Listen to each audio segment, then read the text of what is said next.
Bonjour tout le monde, j'espère que vous allez très bien. Aujourd'hui, j'aimerais vous parler de la fusion complète et incomplète de deux réponses musculaires.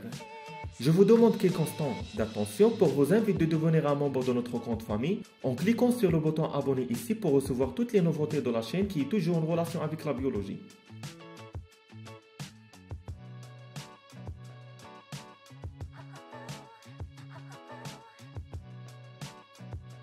Alors pour bien clarifier ces notions, on va travailler sur le document suivant. On a vu précédemment que lorsqu'on stimule un seul muscle ou un groupe musculaire par un élément stimulant, une excitation efficace, l'enregistrement obtenu est appelé secousse musculaire, au myogramme. Cette secousse se compose de trois phases.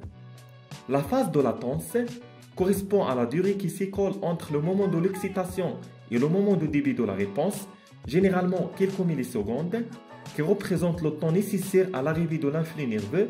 La phase de contraction, le temps depuis le début de raccourcissement, la longueur des muscles décroît jusqu'au maximum de la force de tension.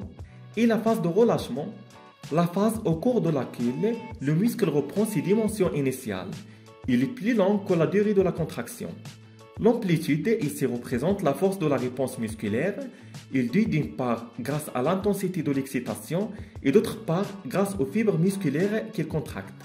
Si on stimule le même muscle après quelques instants, 30 secondes par exemple, nous allons arriver à enregistrer une deuxième secousse musculaire car les deux stimulations sont bien espacées, de façon à ce que la deuxième n'intervienne que dans la période de repos après de la première secousse.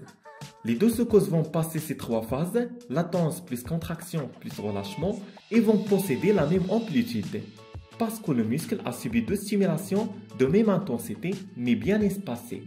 Supposons maintenant que nous allons stimuler la même fibre musculaire par la même intensité. Mais cette fois, la deuxième excitation va être dans la phase de relâchement de la première réponse musculaire due à la première excitation. Nous allons arriver à enregistrer deux réponses musculaires.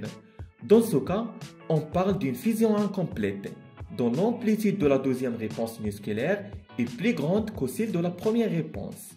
Supposons maintenant que nous allons stimuler la même fibre musculaire par la même intensité, mais cette fois la deuxième excitation va être dans la phase de contraction de la première réponse musculaire, due à la première excitation. Nous allons arriver à enregistrer deux réponses musculaires. Dans ce cas, on parle d'une fusion complète, dont l'amplitude de la deuxième réponse musculaire va fusionner avec celle de la première réponse pour donner une seule grande amplitude.